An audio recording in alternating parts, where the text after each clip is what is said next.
Welcome to Financial Focus, brought to you by Gulf Coast Financial Services founder and CEO, John Kuykendall. John and his team of financial, legal, and tax professionals have provided North Florida savers and investors sound, comprehensive financial guidance for over 25 years, helping you to achieve important life and planning goals. Be sure to like, subscribe, share, and tune in for more Financial Focus by visiting gulfcoastfinancial.net. And welcome into the program. This is Financial Focus, brought to you by the best of the best in financial services, as named 7 years and running by the readers of the Lake City Reporter, the team from Gulf Coast Financial Services and sister company Gulf Coast Tax Advantage. With us, as always, we have your resource for that common sense approach to planning, providing guidance and perspective, the founder and CEO of Gulf Coast Financial Services, John Kuykendall. John, always a pleasure. Hey, Peter, it's great to be here. I'm really excited. It's been a great week, and we got another good week coming ahead of us, so I'm just really excited. And, you know, Peter, as we talked, this is our 30th year, so I'm really excited about that, the fact that, you know, a lot of small businesses don't make it, and the fact that we've been able to do it for 30 years is just, I think, an outstanding feat, and especially in the community that we're in, that God knows I love them, but we're surrounded by Edward Jones reps. So I'm just really excited that we've been able to keep our head above water and be here. No small feat at all. 30 years in business, Gulf Coast Financial Services. And John, your experience in financial services actually extends beyond even that. You were in the banking industry previously, but this has been 30 years as a firm, helping individual savers and investors get the guidance that they're looking for, answers to the questions, and identifying the strategies that are going to help them achieve their goals. Yeah, Peter, that's right. 20 years in banking before we started this. So, you know, I'm as old as dirt and look it. But, you know, this is one business that as long as you still have a good mind, you can do forever. And I have no plans of quitting. I love it. I love coming into the office, working with my son and my grandson. And I also love dealing with the clients we have. They're all wonderful. And I'm just so happy that we're able to give them a little bit of advice and hopefully make their retirements and their financial futures stronger. One of the most rewarding parts in being an advisor for individuals, helping them achieve their financial goals, is the level of confidence that you can help them with in dealing with their money and their financial decisions and sometimes financial challenges. The planning is what allows us to overcome those with confidence. And ladies and gentlemen, if you'd like to get that plan put together, always like to start the program by reminding you that the team from Gulf Coast Financial Services offers you that opportunity to get a plan or to review a current plan. Make sure that you are heading in the right direction. All you need to do to take advantage of that opportunity is pick up the phone, give them a call, 386-755-9018. 386-755-9018. And John, on today's program, I'm going to talk about some common financial mistakes. Now, I know me personally, I've got a whole book of woulda, shoulda, coulda, done it differently. And I think that everybody does. I mean, looking back as you've helped your clients reviewing their plans, I'm sure you've run into a time or two maybe where somebody says, I wish I had done this differently. If only I knew then what I know now. Well, usually that's me, Peter, because if I knew now what I should have done then, I know now. And having gone through retirement myself, Social Security, Medicare, you know, this is a complicated situation. It's just not easy as it used to be to retire. Everything is intermingled. Consequences we make every day affect whatever we do. And as we always talk, and you'll hear us say more and more this year, that, you know, we need to be proactive in retirement and looking at our taxes, looking at our Social Security, then we need to be reactive. And unfortunately, that's one of the mistakes I think that a lot of people make, is they sit back, think that this is going to be an easy thing I can do, and I can do it myself. And really, I want to tell you something. Everybody needs help. And we've gone through it. We've done it. We live it every day, and we're more than happy to work with anybody out there working on their taxes, their Social Security planning, their retirement planning. We love to do that. That's what we do best. Well, retirement, probably one of the most challenging things that we can do financially. And unfortunately, if we make several of these mistakes, it can make even that much more challenging. So we want to try to avoid some of these mistakes that we'll talk about on today's program in the hopes that you, ladies and gentlemen, will be a little bit more proactive or identify where shortcomings and missteps have happened for others so that you can avoid those mistakes. Kind of number one on the list, I think, for everyone, John, is simply not saving enough. You mentioned the difficulties with today's retirement versus maybe a generation or two ago. They had a different support system for retirement, a different structure for how to retire that isn't so common or prevalent today. It makes saving more that much more important because it's kind of up to us. It's on our own shoulders. Well, that's right. In the 80s, the government changed the rules and came out with a 401k. And so the savings for retirement is pretty much our job. Social Security is not supposed to be your main source of retirement. And if you're not putting up, and unfortunately, it's the wonderful power of compound interest. If we start early and that money begins to compound, we can have a nice retirement, but we need to start early. The longer we start, the more money we have to put up. But because of that, people don't really, one of the reasons people don't understand how much money do I need? We're going to live longer. We proved that. The government, as you know, came out with new required minimum distribution tables, which require us to take out less each year now because we're going to live longer. And so with this long retirement, which our fathers didn't have to worry about, and their fathers didn't have to worry about because they didn't live that long, we're now in the 90s and 100s. And so you've got to plan for that retirement, and you got to plan for a long retirement. But how much money do you need? You need to come into an income plan. Let us tell you how much money you're going to need, how much money you need to save. One of the worst things we can do is not be ready. The second worst thing we can do is be so ready that we didn't live our life when we were younger because we tried to save too much and we didn't enjoy our kids and our younger life when we could do things. Yeah. Well, they say life is short, but it's the longest thing that any of us will ever do. However, we've got to not be afraid to spend. That kind of be a tightrope. We can easily swing on one side of that balance or the other, not saving enough and living just for today and spending and having maybe too much fun along the way, or at least spending too much, because we don't want to trade our time for money forever. At some point in time, whether it's by choice or by force, we're not going to be able to work for that paycheck and earn that paycheck any longer. And so we need to save. But on the other side, money is not necessarily the most important thing. The plan is what's going to give us the confidence in our spending and our ability to have fun and enjoy life along the way. That's right, Peter. The income plan is going to help us get to the point where we're comfortable. We know that we're doing all the right things. We got the right amount of life insurance. We're building that tax-free income.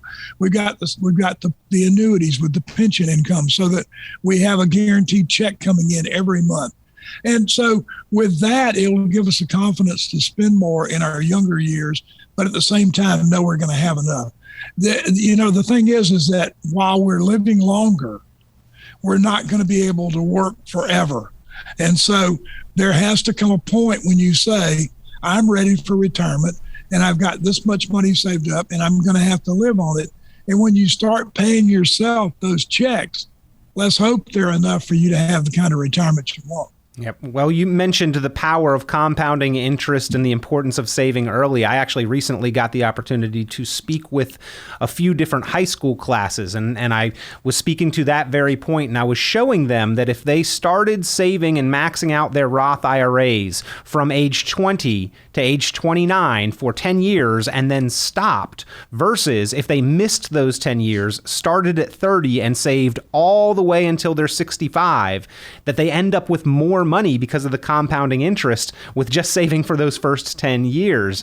It's really amazing when you see that growth curve. Now, a mistake here on your list, beating ourselves up for what we didn't know, I had to admit to that class that I was actually in that second category. I was more of along the lines of the one that didn't really start saving until my late 20s, early 30s.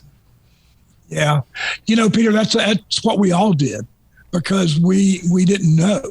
And so while it was one of those situations where we didn't understand compound interest, nobody explained it to us. That's why it's so important for you to get a coach. You have a football team, you got a coach. You got a tennis team, you got a coach. Why not have a coach for your retirement?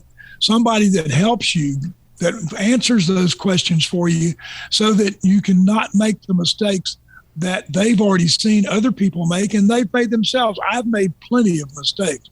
I took Social Security at full retirement age because I was full retirement age. I could make as much money as I wanted. I decided to take it. I could have made $1,500 more a month if I had waited.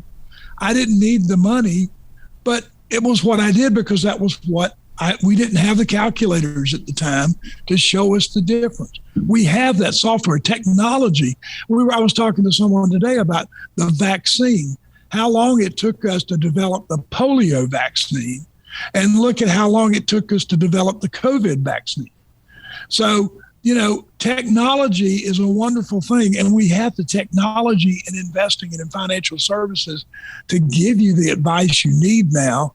And why not use a coach? Why not come to us or some other advisor and get the answers? That's why we need a coach. But when we make mistakes, John, we can't beat ourselves so much that we prevent further progress. And in a sports game, I've seen it where one player makes a mistake or something goes wrong, and then it seems like the rest of the game crumbles based off of that one instant. Yeah. And in our financial lives, we can't have that happen. Sure, we can always look back because hindsight is almost perfect vision, if not better than 2020, and say, well, I should have bought that stock then. I should have sold that fund then. But if we allow that to prevent further progress, that's the real travesty in it.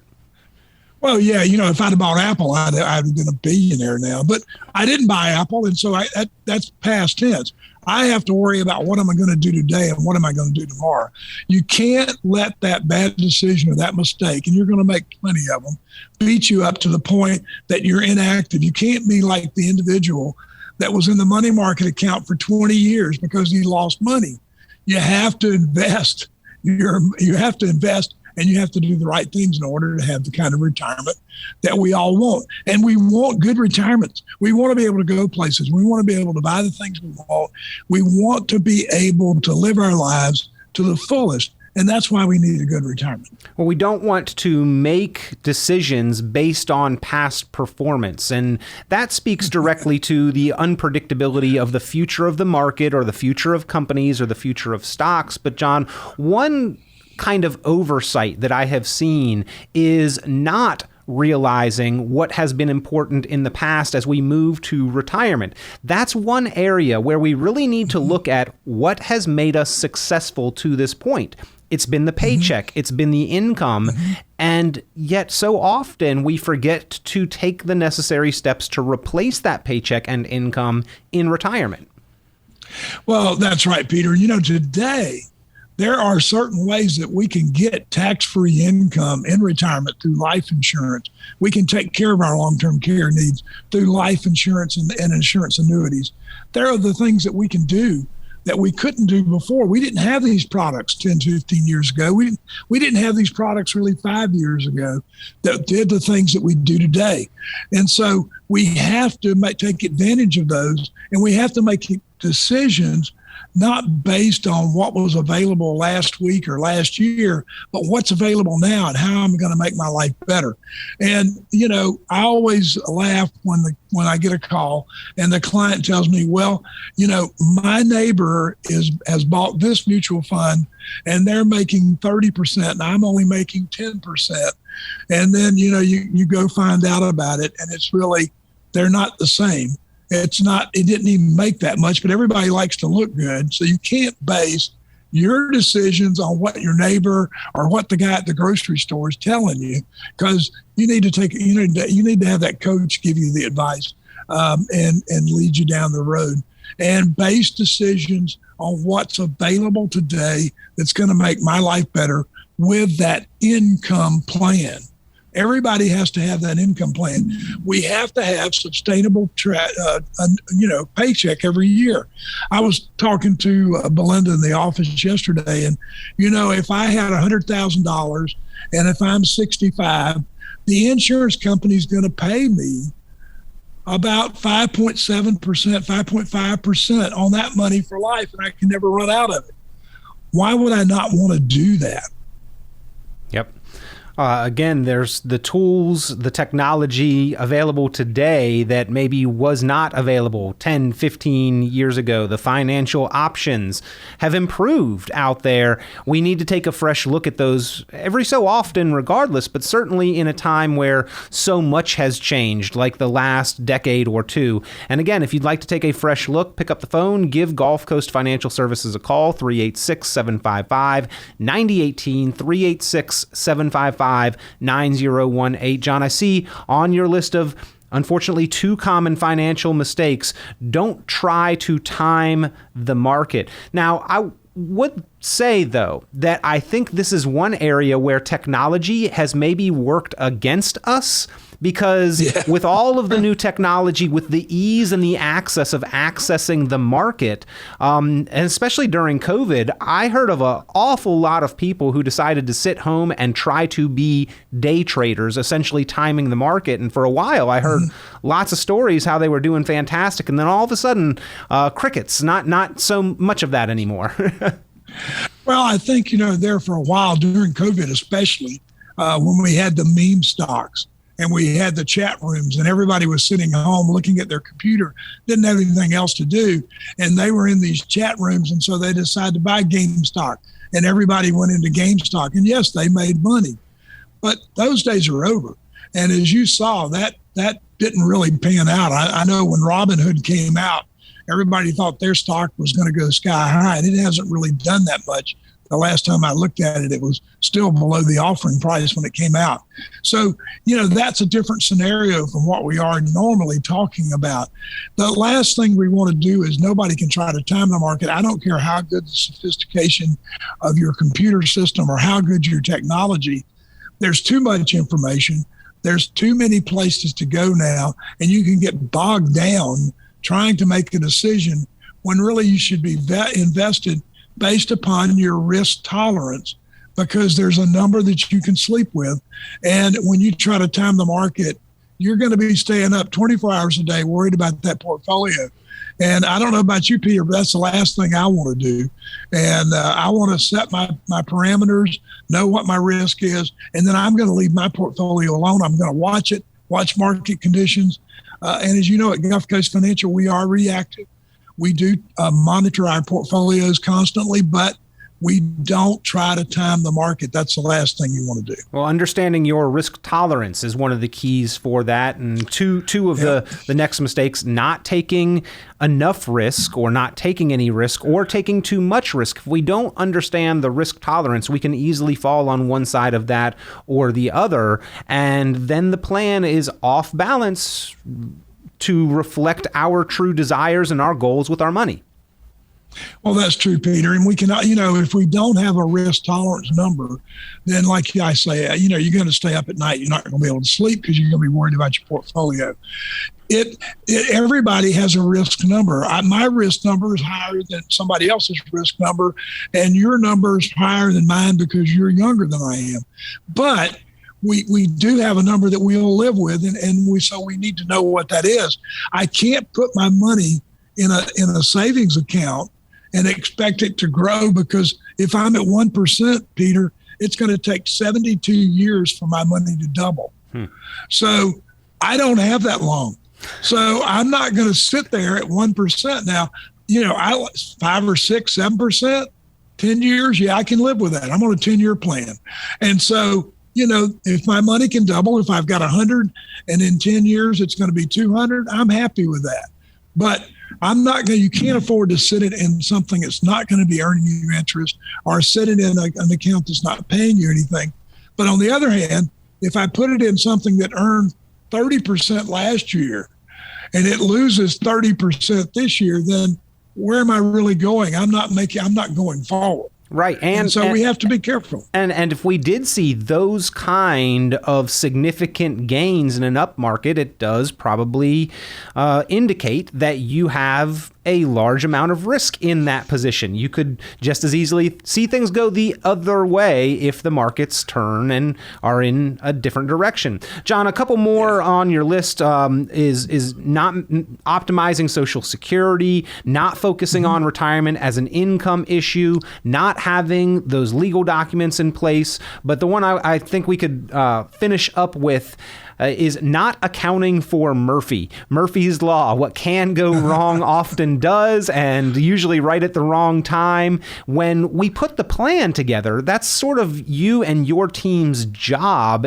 during the planning process, is to really act as though Murphy's Law is kind of the rules and the guidelines by which we plan by. That's right, Peter. And, if something happens, a death in the family, a baby, who knows what it is, a fire, and it wipes you out, and the insurance company, you have the deductibles and all that, then those things we plan for. We want you to have a reserve fund. We want you to have a bucket. We want you to have a now bucket, a soon bucket, and a later bucket. And we're going to work those three buckets for you. And, it's like a three-legged stool. All three legs have to hold you up. So if you cut one leg off and you sit down on the stool, you're going to fall off.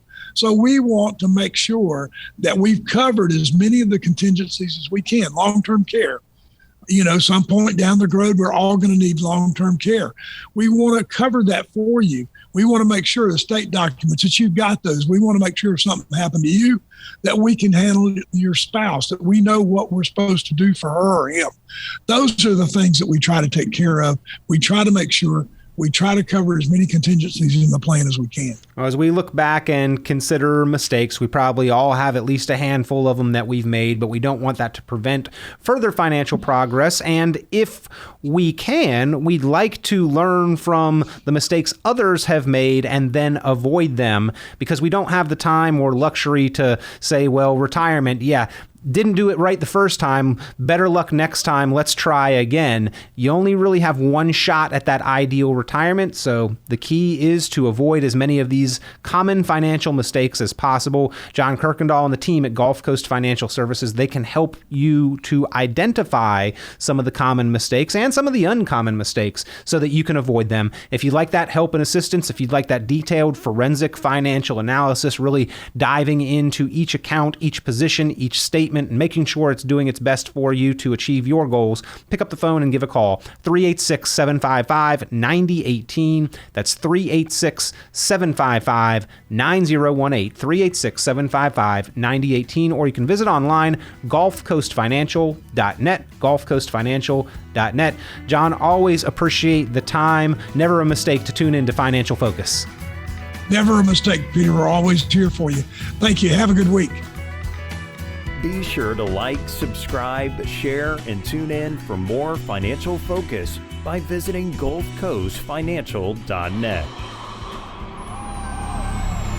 The information presented on this program is provided for informational purposes only, without warranty of accuracy, completeness, or suitability for a particular purpose. This program is not intended to be and does not constitute financial, investment, legal, or tax advice. This information is general in nature and not specific enough to be construed as advice. You should not make any decision based on the information presented on this program without independent consultation with an appropriately licensed professional or competent advisor. Investment in securities or the market involves a potential risk for loss of principal. Trading, therefore, may not be suitable for all listeners. Annuity guarantees are based solely on the financial strength and claims paying ability of the issuing company. Withdrawals of growth from annuities may be taxable as ordinary income in the year it is taken. Individuals should review contracts for specific details of the product's features and costs. Early withdrawals may subject the owner to penalties, fees, or taxes. John Kuykendall is registered with and securities are offered through Kovac Securities Inc., member FINRA SIPC, found online at www.kovacsecurities.com. Advisory services are offered through Gulf Coast Financial Services Inc., a registered investment advisor in Florida. Gulf Coast Financial Services Inc. is not affiliated with with Kovac Securities Inc. or Kovac Advisors Inc. Past performance is not indicative of future results. All investing involves risk. Investment decisions should be based on your own goals, time horizon, and tolerance for risk. Due to various factors including changing market conditions and/or applicable laws, the content may no longer be reflective of current opinions or positions.